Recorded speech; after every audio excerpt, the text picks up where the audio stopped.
মাঘের ১ তারিখ তো বাঘ পালিয়ে যাওয়ার দশা হবে আর কি। হ্যাঁ, প্রকৃতি অন্তত তাই বলে।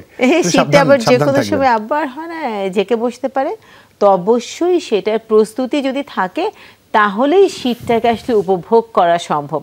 কারণ এই শীতকালটা এমনি যেহেতু খুবই ক্ষণস্থায়ী, তো যতটা সম্ভব নিজেকে প্রস্তুত রেখে এই শীতকালটাকে উপভোগ করা আমাদের জন্য উচিত। একদম 1431 বঙ্গাব্দের মাঘের ১ তারিখে দাঁড়িয়ে যারা আসলে আজকে দিনটাকে দেখছি, শুভকামনা তাদের জন্য। আসলে আমি ব্যক্তিগতভাবে বিষয়টাকে খুব ভয় পাই। যেমন দিনাজপুর, রংপুরের কথা যদি আমরা বলি, এই সময়টায় তাপমাত্রার যে নিম্নমুখী প্রবাহ তা একটু আমরা তো জানি, একটু দেখি তো আপনাদেরও বাড়তি করে জানানো যায় কিনা, দিনাজপুর থেকে ঘুরে আসা যায় কিনা। আমাদের সহকর্মী মাহফুজুল হক যুক্ত হচ্ছেন আমাদের সাথে দিনাজপুর থেকে। মাহফুজ, শুভ সকাল। শুভ সকাল মাহফুজ।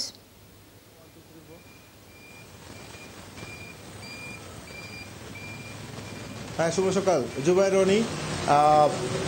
দিনাজপুরে যে আজকে যে তাপমাত্রা সকাল ৬টায় যে আবহাওয়াবিদরা জানিয়েছেন সেটা হচ্ছে 12.8 ডিগ্রি তাপমাত্রা।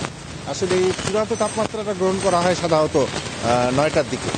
আমরা একটু আপনাকে জানাতে চাই, এই গত কয়েকদিন ধরেই এই উত্তরাঞ্চলের যে হিমালয় কন্যা হিসাবে অভিহিত বলা যায় যে দিনাজপুর, রংপুর বা ঠাকুরগাঁও, পঞ্চগড় এই এলাকায় প্রচণ্ড শীত। এই শীতে আসলে সাধারণ মানুষ কাবু হয়ে গেছে। এই শীতে সকালবেলা কাউকে পাওয়া যাচ্ছে না।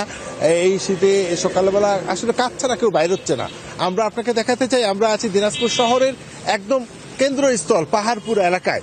এই এলাকায় দেখেন যে যমুনা টেলিভিশনের মাধ্যমে আমরা দর্শকদেরকে দেখাতে চাই যে এই শহরে সাধারণত এখন সূর্যর বা আলোর মুখ দেখা যায়, কিন্তু এখনো এই যে হেডলাইট জ্বালিয়ে গাড়ি চলাচল করতেছে, এবং এটা কিন্তু শহরের মধ্যে। আমরা যদি একটু লোকালয়ে যাই তাহলে ১ হাত ২ হাত দূরেও কিন্তু এখন কিছু দেখা যাচ্ছে না। আর এই সূর্যের না থাকার কারণে, তাপমাত্রা না থাকার কারণে যে শীতের যে প্রকোপ এটা বেড়ে গিয়েছে। আপনাকে একটু আমরা বলতে চাই যে এই গত কয়েকদিন ধরেই যে তাপমাত্রা উঠানামা করতেছে ১০ থেকে এই ১১ থেকে ১২ এর মধ্যেই উঠানামা করছে। আমরা স্থানীয় আবহাওয়া অফিসের সাথে যে কথা বলেছি, তারা যেমনটি জানিয়েছেন যে আপনার গত কয়েকদিন ধরেই ১০ থেকে ১২ ওঠানামা করছে, এটা শুনতেই তো কেমন জানি একটা ভীতি কাজ করে। মাহফুজ, আপনি সাবধানে থাকবেন এবং সেই সাথে সবাই সাবধানে থাকবে, এটাই প্রত্যাশা।